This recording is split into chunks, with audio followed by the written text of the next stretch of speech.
énergie mécanique d'une petite boule. On lance verticalement une petite boule de masse m égale 50 g avec une vitesse v0 égale 4,2 mètres par seconde orientée vers le haut à partir d'un point d'altitude h0 égale 1,5 mètre du niveau du sol. On choisit EPP égale à 0 à l'origine de l'axe OZ orienté vers le haut. On prend G égale 9,8 newtons par kilogramme et on néglige l'influence de l'air. 1. Montrer que l'énergie mécanique de la boule se conserve au cours du mouvement. 2. Calculer la hauteur maximale atteinte par la boule. 3. Que fait la boule après cette hauteur maximale? 4. Déterminer sa vitesse juste avant de toucher le sol. 1. Conservation de l'énergie mécanique.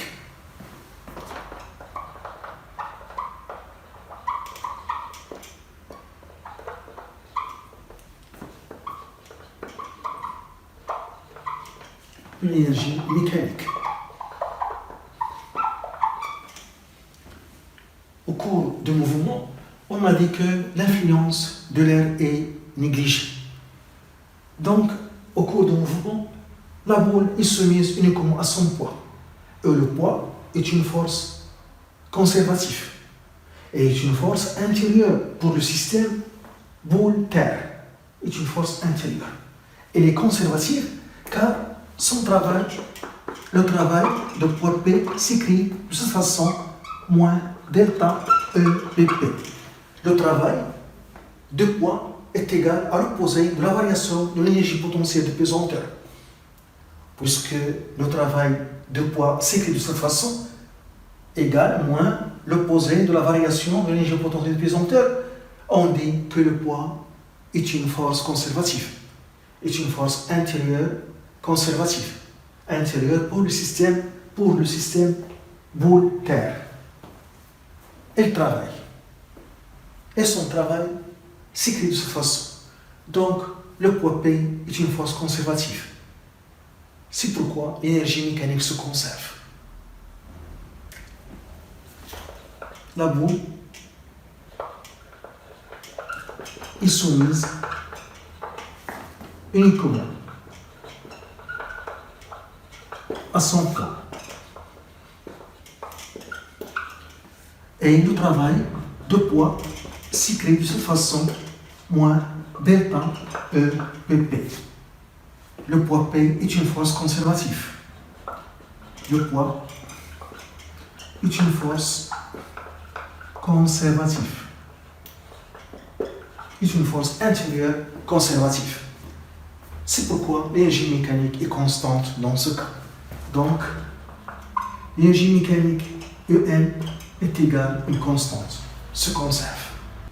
Puisqu'elle est constante, on va la calculer au un point où nous avons les données. Donc l'énergie mécanique EM est égale à EC plus EPP. L'énergie potentielle de pesanteur est égale à mgz plus une constante. EPP égale plus m fois gz plus une constante, ici il y a plus, car OZ est orienté vers le haut. Si on a choisi OZ orienté vers le bas, je dois faire introduire ici un signe moins. Donc, puisque OZ est orienté vers le haut, donc EPP est égal à m fois g fois z plus une constante, car je dois voir, lorsque z augmente, EPP augmente. Z, c'est l'ordonnée de centre d'inertie de la boule. Donc, pour cette position, voilà, c'est Z c'est H0, Z0 c'est H0. Pour cette position, c'est Z qui est H maximal ou bien Z maximal.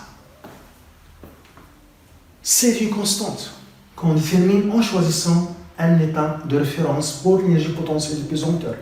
L'état de référence pour l'énergie potentielle de pesanteur choisi ici, c'est EPP est égal à 0, en Z est égal à 0, à l'origine de l'axe OZ. Donc, on a EPP est égal à 0, en Z est égal à 0. Et je remplace EPP, et je remplace EPP par 0, et Z par 0, et on trouve C est égal à 0. Donc 0 est égal à N fois G fois 0 plus C, donc C est égal à 0. Donc, l'énergie mécanique s'écrit E1 du système boule terre est égal à 1 demi m v au carré plus m g z. Nous avons des données en ce point de départ.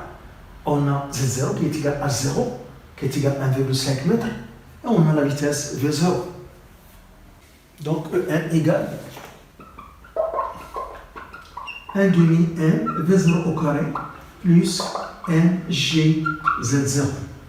Application numérique, E1 est égal à 1 demi 50 grammes en kilogramme fois 63, la vitesse 4,2 v0 au carré plus n 50 grammes, c'est 50 fois 63 en kilogramme, g 9,8 et h0 1,5. Donc on trouve 1,176 joules.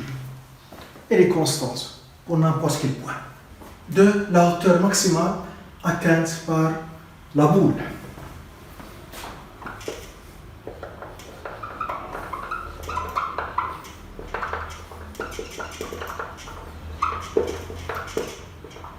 H maximal. On a l'énergie mécanique qui est constante. EM est égal à 1 demi m v au carré plus l'énergie potentielle de pesanteur m fois g fois z. Donc 1 demi m v au carré est égal à EM moins mg fois z. L'énergie cinétique est toujours positive ou nulle. 1 demi positif, la masse toujours positive et le carré toujours positif.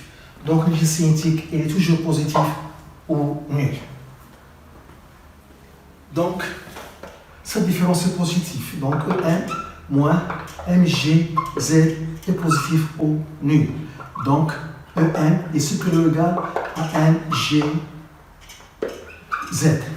Donc, z est inférieur ou égal à E1, l'énergie mécanique sur m fois g. On calcule ce rapport. Z inférieur ou égal à E1, l'énergie mécanique 1,176, la masse c'est 0,05 en kilogrammes fois G 9,8. Application numérique, on trouve 2,4 mètres. 2,4 mètres. C'est Z maximal, c'est H maximal. On trouve 2,4 mètres. 2,4 mètres, c'est la hauteur maximale.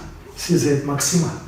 Donc, Z maximale, qui est la hauteur maximale atteinte, c'est 2,4 mètres.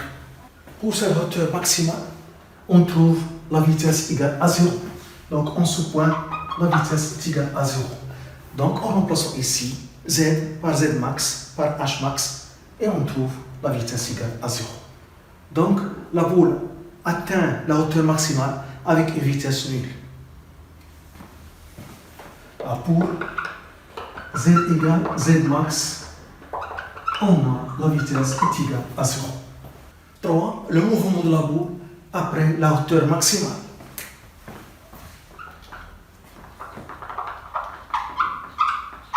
Le mouvement de la boule après Z égale H max. On a dit que la boule atteint la hauteur maximale avec une vitesse nulle. Donc, l'énergie cinétique est nulle ici. Donc, l'énergie cinétique est nulle. Donc, lorsque Z est égal à H max, l'énergie cinétique est égale à 0. Mais l'énergie potentielle de pesanteur est maximale. Et EPP est égal à EPP max. On a l'énergie mécanique du système est égale à l'énergie cinétique plus l'énergie potentielle de pesanteur. On a l'énergie mécanique du système est égale à l'énergie cinétique plus l'énergie potentielle de pesanteur. Pour que l'énergie mécanique reste constante, il faut que lorsque EPP diminue, EC augmente. Donc, EPP est égal à mgz.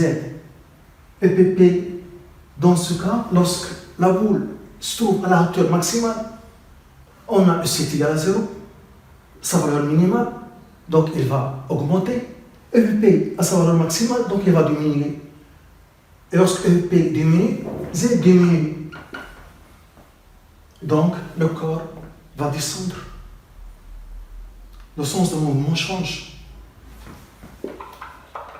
Le sens du mouvement change. Et la boule descend.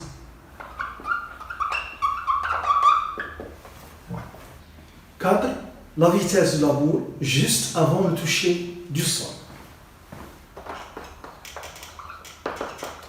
La vitesse de la boule juste avant le toucher du sol. Donc ici on a le sol, c'est le sol, donc ici, juste avant le toucher du sol. On a considéré la boule ponctuelle.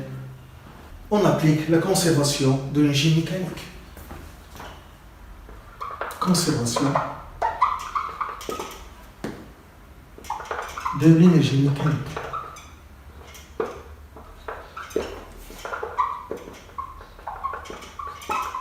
Donc on a EM est égal à 1 demi mv au carré plus mgz. Pour cette position, on considère ici la boule ponctuelle, on a une petite boule considérée ponctuelle, comme un poids matériel. Donc ici, au sol, z est égal à 0. Donc on a EM est égal à 1 demi mv au carré. Donc la vitesse au carré est égale de EM sur la masse. Donc V est égal à la racine de 2 EM sur la masse de la boule. V est égal à application numérique de EM est constante, 1,176, la masse 50 grammes en kilogrammes fois 10 moins 3. Voilà. On trouve 6,86 mètres par seconde. La vitesse de la boule juste avant le toucher du sol.